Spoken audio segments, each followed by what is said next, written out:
this hero has so many different things that he can do, such that if you ever are playing Ember and it feels like the game is unplayable, it probably just means you didn't do the right build. It doesn't mean that the game actually was unplayable.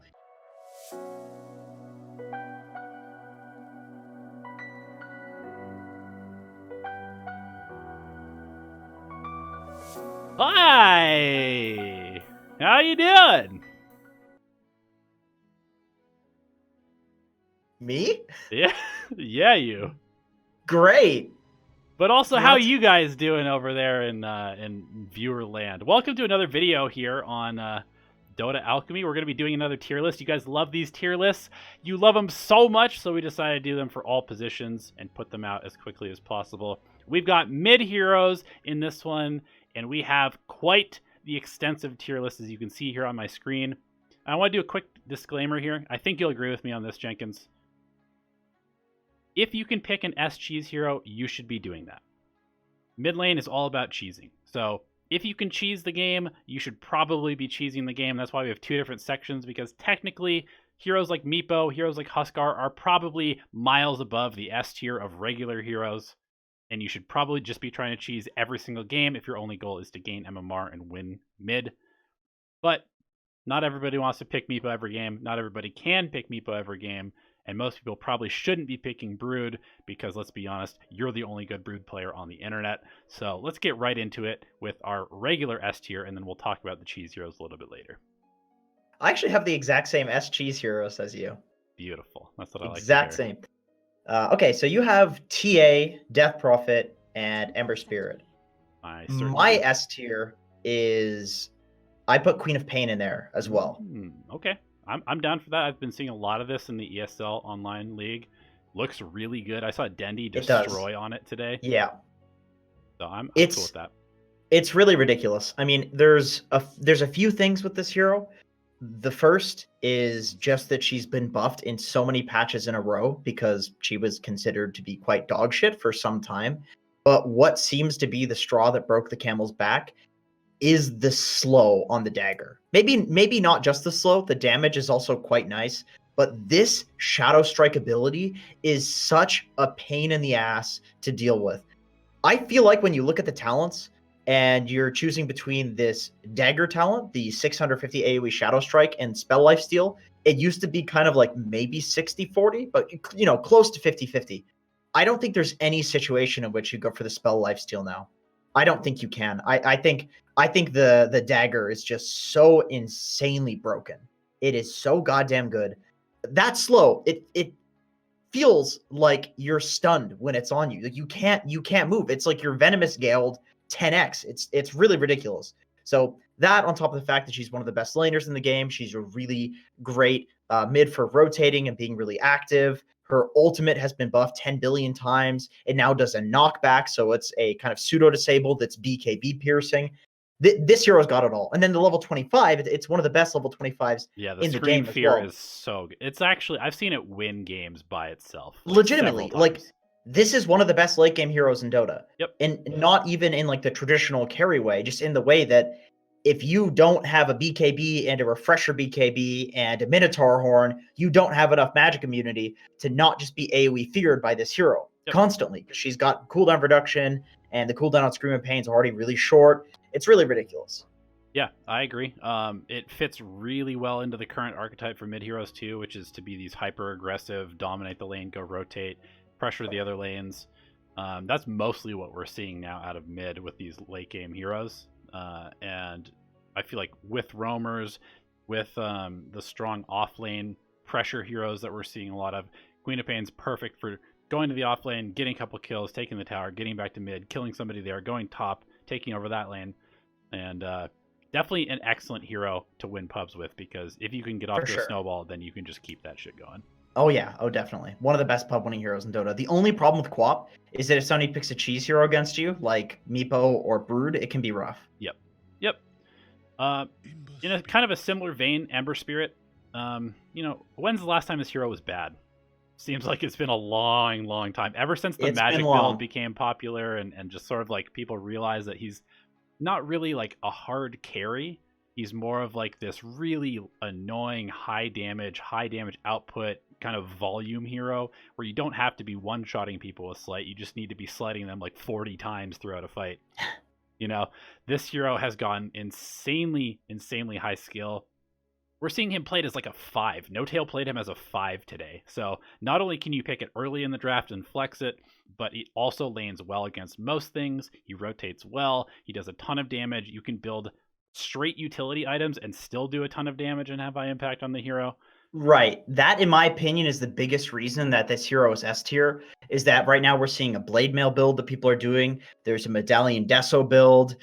There's, of course, the classic Battle Fury Daedalus build, which not that many people do. There's the Maelstrom build. There's the Spirit Vessel build. Yep. There's a Yule's build. There's an Aghanim Scepter build. Like, this hero has so many different things that he can do, such that if you ever are playing Ember and it feels like the game is unplayable, it probably just means you didn't do the right build. It doesn't mean that the game actually was unplayable. You can never pick this hero and feel like you are truly countered. Hell, I'm even seeing people beat Huskar with Ember Spirit by starting boots first and cutting the mid creep wave, for God's sakes. Yep. So, like you said, this is one of the highest skill heroes in Dota, if not the highest skill. For whatever reason, there's just so much you can do with it, and people have figured out so many different paths that you can take. So if you're looking for a hero to learn and master that you can pick in almost any game, in almost any meta, in almost any role, this is the best hero for that, period. Yeah, I agree. I mean, legitimately, the counters to this hero, Nyx Assassin in the mid and late game, you can literally rush an Aeon Disc on this hero so you don't die to that, and you'll still have high impact. That's how ridiculous it is. Because the spells are just good as well. Yep. Like you can do 0 damage and your spells will still do an insane amount of damage and disable and lockdown and allow you to split push, etc., etc. The list really goes on. Yep, exactly. Death Prophet, do you agree with this hero being S tier? Yes, this is an easy one. She's just broken. She's just broken right now. Once again, similar to Queen of Pain, like buffed 10 different patches in a row. The straw that recently broke the camel's back for this hero is the ultimate ability, giving her extra move speed when she has it active. And the crazy thing about this is now the ultimate gives you move speed, right? But the ghosts, they stayed the same speed. So as the ghosts are coming back to you after you casted the ult, you still technically have exorcism going. So you're faster, which means you're running away from the ghosts faster, which means it lasts even longer. So this 20% extra move speed, it doesn't really last for the whole exorcism duration. It can last for like double the duration just because the ghosts have to actually come back to you. But if you just keep moving, they keep following you. And that, in my opinion, is that probably needs to be changed. That I don't know if that's intended. That seems to me like what happened with Brewmaster, where the damage on the Pandaling was doubled, and then they very quickly fixed that. That seems like something that was a bit of an oversight where they're, okay, 20% move speed. Let's see what that does to this hero. Oh, wait a minute. Technically, exorcism is still going if the ghosts are chasing her.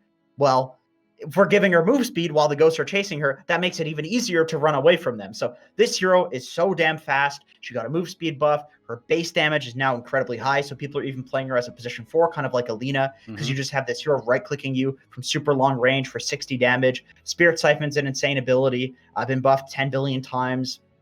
The silence is one of the best silences in the game. It's always been like that, honestly. That silence is really overpowered. Just the range and radius on it, you can silence a huge group of people from really far away, especially with the cast range talent as well. And then she's got one of the best farming nukes in the game, her Q. Like, how can you go wrong with Crypt Swarm? It's just a typical, Dragon's Breath-like nuke. It helps you farm, helps you harass, helps you get range creeps. 5-second cooldown, and then you have a cooldown reduction talent on that if you want. I mean, 500 health is obviously hard to pass up, but still, considering that you also get 100%, you basically get a stun with the Aghanim Scepter on all of your spells, which is ridiculous too.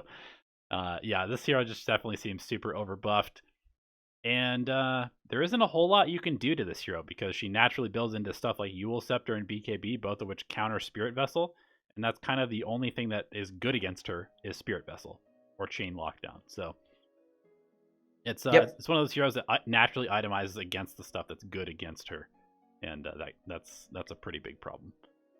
TA, I still have up here because it seems like kind of like if you want to play the farming style, if you want to play the kind of more the carry mid, this is maybe like the last remaining carry mid that is still relatively pickable. I don't know how you feel about it. It's definitely been trending down a bit, but I still see it pretty regularly in high level Right. pubs. I actually have her in A tier just Okay. because, like you said, it has been trending down. Hero like Death Prophet, Queen of Pain, these heroes do quite well against Templar Assassin. Co-op with the new dagger buffs, like really destroys TA. All you need is a Sentry Ward. Death Prophet obviously has ways of peeling through TA's refraction, but like you said, she's still one of the best farming mids in the game. She puts so much pressure on the enemy team just because she farms so incredibly quickly that if you don't stop her, she's going to have, 3 items when you have 1. So she's still very good, like I said. But I would definitely say between S and A tier, and we'll see exactly where she falls as the coming weeks progress and people start picking some new stuff. Cool.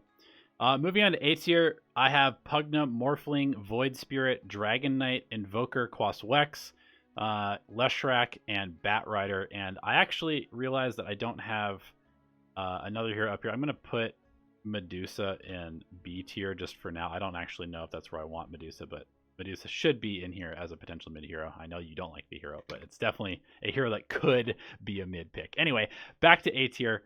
How do you feel about this list?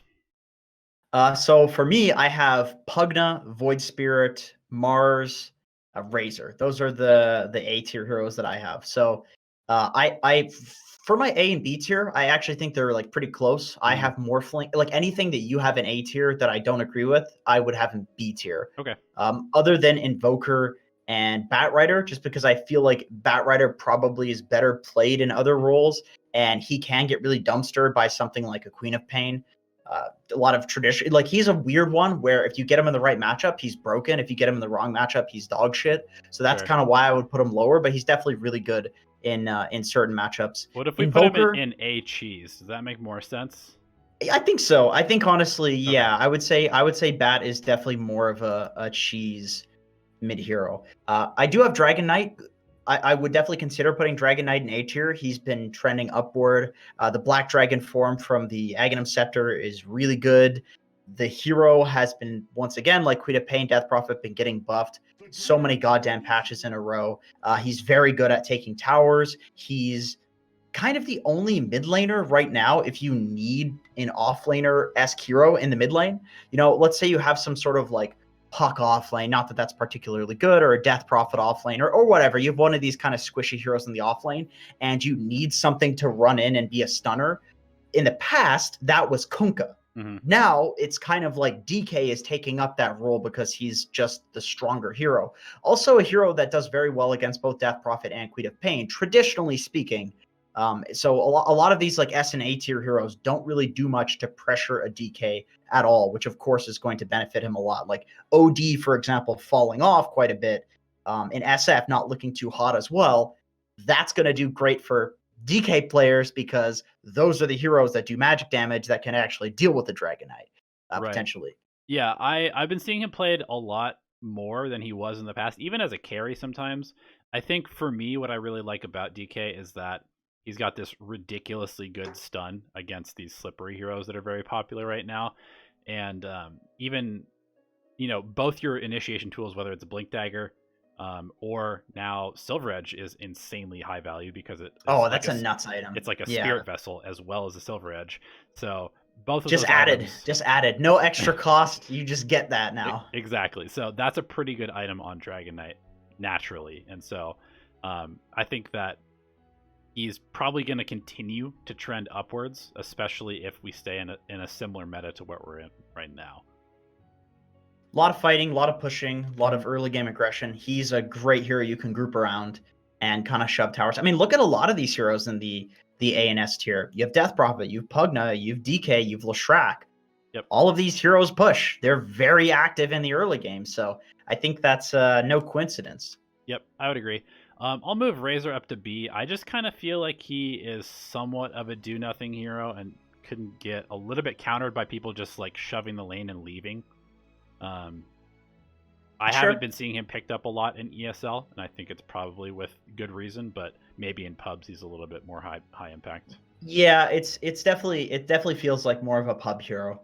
But the win rate is still pretty high. I would say I would probably put Razor somewhere between like A and B tier, you know, B plus, A minus, something like that. Like I would not consider Razor to be on the same level as something like a Pugna. I would say Pugna is actually quite a bit better than Razor. This is like a new meta hero. Like, what the hell is the 7-second cooldown on his ultimate? Why was that changed? How is that It's nuts. It's nuts. Because when I first read the change, I would just think like, what are they thinking? Because this hero is borderline useless until he gets the ultimate. Right. But then when he got the ultimate, the reason that he's great is because he would decrep, press the Q, and then ult. And then somebody would be at 20% HP, they'd have to leave the lane. And you would rinse and repeat that, and that's how you would pressure towers, because you'd suck them, you get full mana from sucking them, they'd have to leave the lane. Okay, they're gone. Now you pressure the tower. So you used to be able to do that before, once every whatever it was, 22 seconds. Now it's like, how many salves do they need to use to come back into the, like, they're gonna, any farm that they get in the downtime is going to be spent on salves. That doesn't make any sense. You straight up have to leave Pugna's lane once he's level 6. That's what I was going to say. Unless you're a specific hero that can kill him, that's tailored to killing him. Yep, I was going to say, he feels almost like a Timbersaw in that regard, where it's like, you actually cannot play, or like an Edge, you cannot play against this hero once he hits level 6. Like, period. You just have to go do other stuff, because 7-second cooldown on the ultimate means that it is up 100% of the time, basically. Like, yeah, I do want to say, I actually think this hero might be S tier. It's just that it's currently trending upward. You know, it's like talking about how great of an asset Bitcoin is when it's on this huge upward trend. You don't know if it's going to crash or keep going up. You have no idea, and I have no idea with Pugna. Maybe Pugna falls off. Maybe Pugna hits a certain, you know, peak and then stays there. But it certainly feels like Pugna is going to keep rising up the ranks, because playing against the hero is not fun. The win rate is quite high. It's like a 56% win rate in pro level pubs, which is obviously quite insane. Yeah. Also, let's talk real quick about Decrepify. 60% increased magic damage. There's a reason that stuff like Timeless Relic, tier 4 item, only has 15% spell amp. We're talking 4x what Timeless Relic does to the hero that you're targeting. And that's why we're seeing like Dagon Rush, you know, and even just the fact once you max Decrepify, your combo of Decrep, Q into Life Drain pretty much guarantees a kill on anybody who doesn't have like 1500 or more health. I do want to say, though, one of the most underrated changes to Pugna is the ward. That thing has been buffed so many times now that it is a very efficient 1-point wonder. It is quite nice. I feel like every time I walk into a fight and that goddamn ward is down, my mana regen goes literally negative. Yep. I kid you not, it goes negative. And on a hero like Timbersaw or whoever the hell I'm playing, it's usually these fat, tanky strength heroes who have no mana in the offlane. If you're giving me -6 mana regen, I can cast one spell and then I'm done. That's annoying. That's incredibly annoying. The damage it does has been buffed too. It's just such a good ability. And I think that's probably one of the more underrated things, because it's not quite as flashy as the whole I'm going to kill you by destroying your face combo with the other spells, but it's still very good. Yeah, I actually saw, I think it was in NA maybe, there was some online ESL online game where somebody went level 1 ward because they were laying against Bristleback, and the Bristleback like couldn't use his quills because he would just take too much damage. So I have seen that, like Batrider too. Some things like that. Even like 5 Pugna, and you just put it in the trees and just drain the mana. It's pretty annoying. I mean, it's weird, it's niche, but it's pretty annoying. Yeah, covering the other A heroes real quick. Morphling, I mean, this hero's been good for a long time. It still is really good in certain matchups. It kind of owns Ember Spirit to some extent. In the laning stage, but also later on in the game, being able to steal slight chains is super good. Very, very high skill hero. Like, I feel like the heroes that counter him just aren't that good right now. Like, it almost feels like when you're against a morph, you just can't kill him until you get a vessel. Yep. Yeah, I would agree with that. Void Spirit. What can be said about this hero? It's basically Ember Spirit, except different. Like, it's like the same hero as Ember Spirit. Can be played in basically any position, has high impact, rotates well, does a ton of damage by just existing, can go full utility or damage. Doesn't really matter.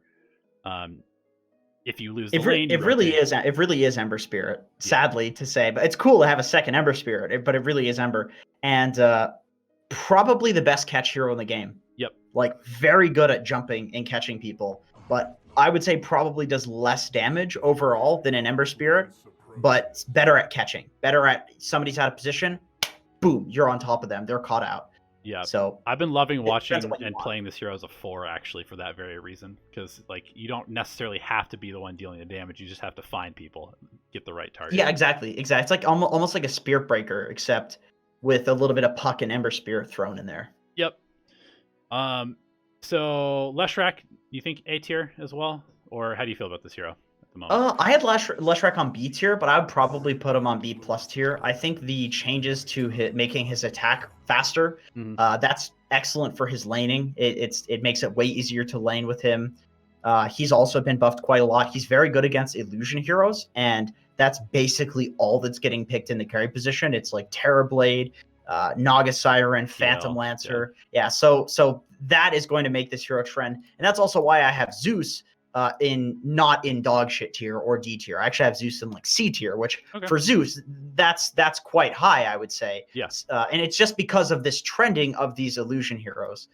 So Invoker, I actually have in C tier, but that could probably go higher to maybe B tier. I am seeing the Quas Wex Invoker trending a little bit more now. I think there's a lot of heroes that you need a Vessel against, and he's one of the best Vessel rushers in the game. He's very active. He doesn't really care that much about Death Prophet and Queen of Pain because he has Quas, which just gives him the ability to sustain through their harass. So, definitely Invoker I think is pretty good. But A tier, I'm not entirely sure if I would consider Invoker to be on the same tier as Pugna. I'd much rather have Pugna on my team. Yeah, I can drop him down to B. I'm fine with that. I think it's 100% Quas Wex. Exhort is almost griefing to some extent. Because let's be honest, like, why do you need the damage from your Invoker until late game anyway? And at that point, you have maxed out orbs, and you get your Ags, and then you have Cataclysm. But up until then, at least you can have Impact as Quas Wex running around. Tornado EMP remains probably the most annoying combo in the entire game. And it's pretty good against Illusion Heroes, too, with all the control in AoE. And also, it's good against a lot of the offlane heroes people are picking. It's like Mars, Beastmaster, like mana users. They need their mana, but they have very low mana pools. Yep. So definitely a decent hero. It's better than how I would rank it a couple of weeks ago. Yep. Let's briefly go through B tier. So I have SF, Kunkka, now Invoker, Magnus, Razor. So I would definitely remove some of these and put them in the lower tiers. Okay. If you don't mind me saying. So obviously Medusa, I'm going to disagree with that one. I would put Medusa in dog shit tier. I think that hero's garbage. I think it's better than Clinks, so I'm gonna leave I don't think so. I think Clinks has like a 50-something% win rate. Medusa has like a 39% win rate. I think Medusa is garbage and griefing. I think that Tinker is a cheese hero, but I think he's a dog shit cheese hero. Tinker also has a 39% win rate, by the way, so that's griefing. We'll drop him down. I like the Rapier, but I'll go with you on this one. It's just such a strange build to be required, I would actually I would remove Tiny from this list. I feel like Tiny is just unplayable as a mid now. It's like it's basically exclusively a 4 from what I've seen. Okay, going back to B tier, I'm kind of skipping ahead here. I would put Kunkka a little bit lower, but I definitely would trend him upward from D tier in the previous week. He's like C plus, B minus tier. Magnus, I would put down to C tier, maybe even D tier. That's like a 41% win rate hero. It's pretty bad. Lone Druid, I definitely agree with. I think that's an underrated hero, generally speaking. 56% win rate in pro level pubs. So definitely looking pretty solid. Great at pushing, great at dumpstering a lot of heroes in lane. But definitely depends on the matchup because something like a Death Prophet, you just suck the bear and then you get a ton of HP. Razor as well can just suck the bear. So it does depend on the matchup, but Lone Druid is definitely pretty solid, and I feel like people just don't pick it because it's boring. Let's see. OD, I would agree with. Gyro. It's kind of situational. We could probably drop him down to C. You don't see it very often. He's a weird one because it got buffed, but the win rate doesn't look very good on it. I think he's at like a 48%, something like that, which considering it was like 30-something% before, that's pretty stellar, but definitely a bit more situational. But I would probably say instead of being a carry, I would kind of prefer Gyro to be a mid. So if he is C tier, he's C plus tier. Let's see. Puck. I feel like Puck is a position 4 now. Yeah, I would agree. I guess I haven't really seen it played mid very much anymore. It's definitely 'Cause like a situational, like if you're really good at puck, you can still pick it mid, but I would agree it works better as a support at this point. I think if you're picking a hero that you want to be your like jumping kind of active guy in the mid lane, I don't see why you're not just picking a Queen of Pain Mm-hmm. or a Void Spirit or an Ember Spirit. You know, I don't see why Puck would be your hero. Puck has been nerfed so much. It feels like you fall into that support role if you go mid almost no matter what. You know, when you look at Henry, for example, Puck gets nerfed, right? Okay, Puck is good. Henry's top 100. Puck gets nerfed. Henry's rank 600. Henry MMR is the exact indicator and flag that we need to look at for whether or not Puck is good as a mid laner. Sure. And so all I'm going to say is just go to his stream, look at his rank right now, and then I'll tell you how good Puck is. Sure. He's in the shitter. I can get on board with that. Mirana is probably a weird hero to have in here because it hasn't been relevant in a long time, but I've been seeing it picked quite a bit in the ESL online, and it looks as a mid. Yeah, Chris Luck played it really well as a mid a couple times on Beast Coast. I've seen it picked a couple other times in the mid. Definitely as a 4, as a 3 as well. The point is the hero is trending upwards at this point. But maybe not a B tier mid. We can probably drop it down to C. I would probably put it in C if anything. I didn't know it was being picked. I would say it was griefing if I didn't. But if people are picking an ESL, then you know definitely there's something there. Okay, Pango and Mars, I would definitely agree with both of those. I would say Mars is probably higher, but that's one of those things that only seems to happen in like pro level pubs where people are picking it as more of a mid laner than as an off laner. What do you pick it specifically against as a mid laner? It honestly feels like it's good against almost anything that's not Queen of Pain. Like you can put up your shield and stop ranged creeps, stop the range creep last hits. Like there's a lot of stuff you can do in the mid lane. If you are against a counter, you just hit the wave and then spear the wave and then go jungle and you're fine. Sure. So I really do feel like it's just a good generic mid, and that's what we're seeing in the pro level pubs right now, and in also pro games, and that eventually it's going to be understood that Mars is this archetype of hero for the mid lane. It's a new hero. People don't exactly know what the best. People tried it as a carry. People tried it as a 4. Now it's like, okay, this hero is an off laner.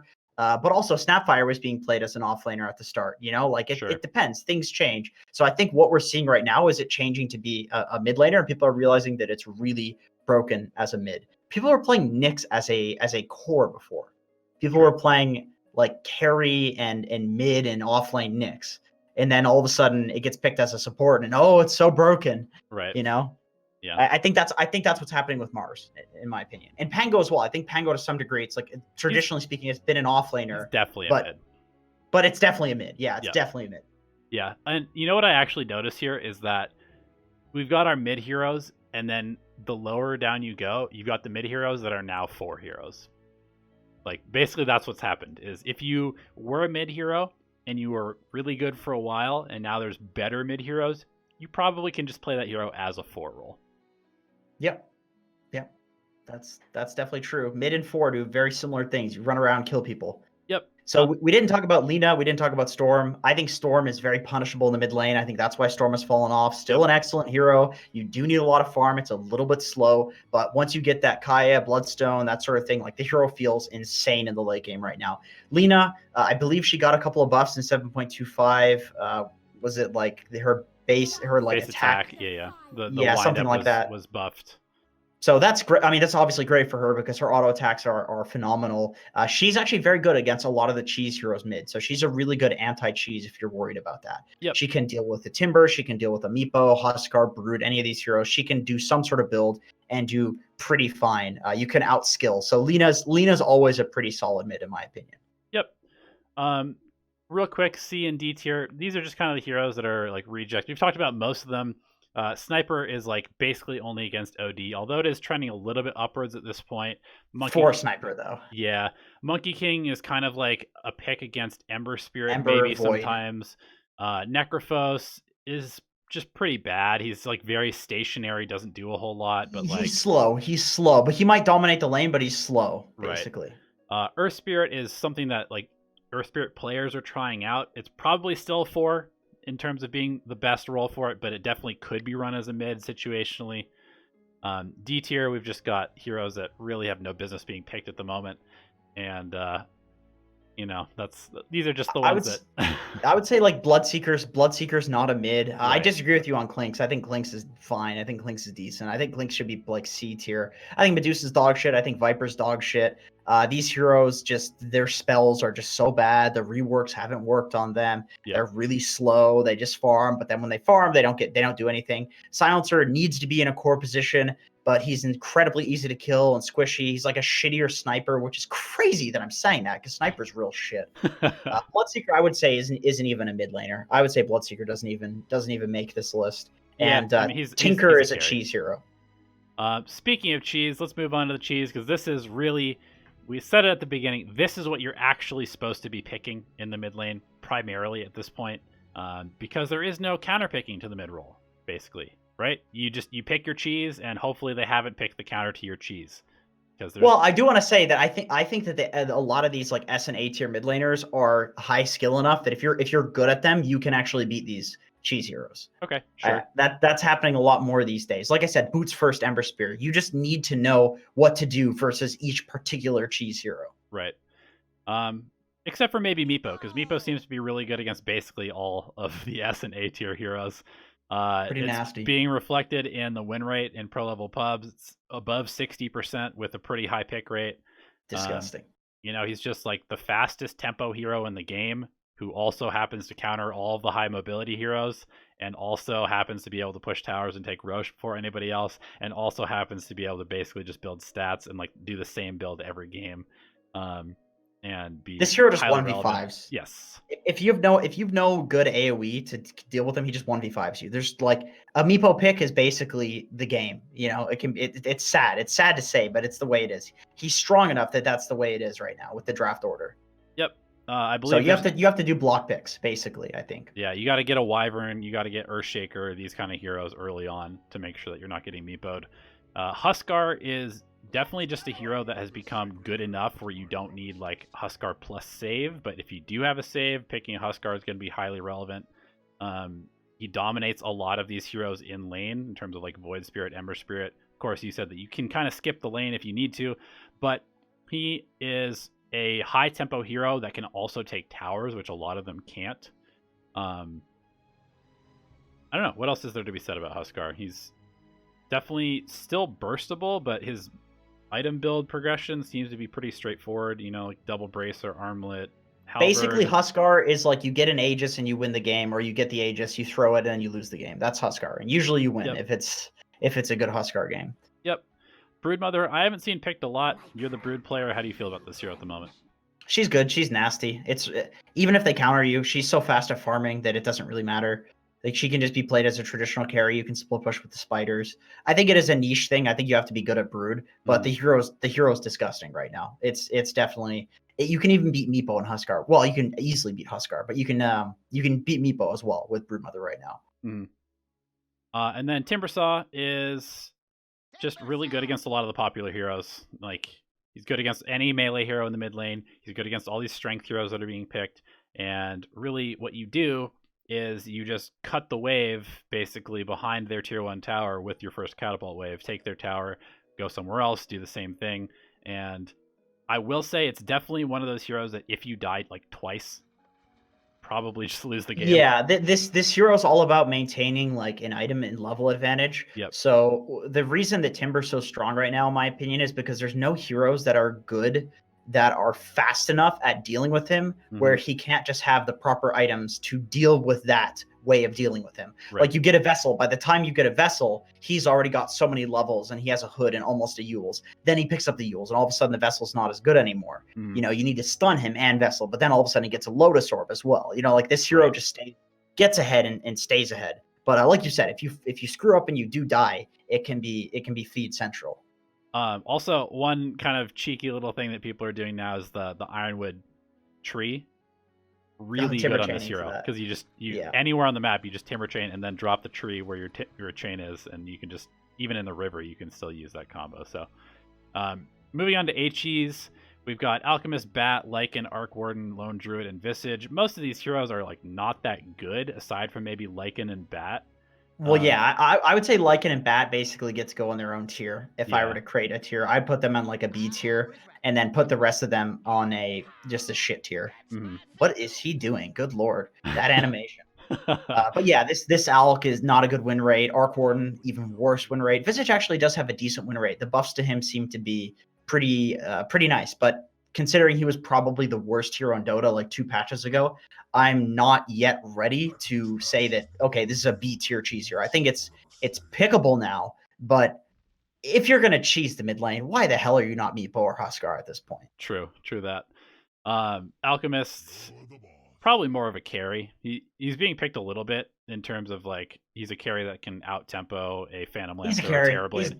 He's definitely a carry. Yeah, realistically. I think at this point I'm actually gonna take him out of here because I think if you pick the Alch in the mid lane, you're basically committing to losing the mid, and losing the mid right now is really bad. Like, why not just put him? He doesn't need levels. Why not just put him carry and then put a mid laner that's going to run around and make space for the Alchemist? Why neuter your mid laner, who basically you're to just be putting in the safe lane, to have an Alch mid? Yep. So he can farm 5% faster? Come on. Yep. All right.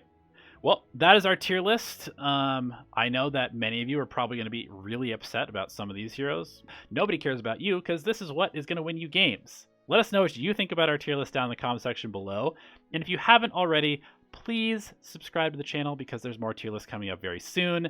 And you get to look at Jenkins's face more, which is always a nice thing. All right, we'll see you later, guys. Next video.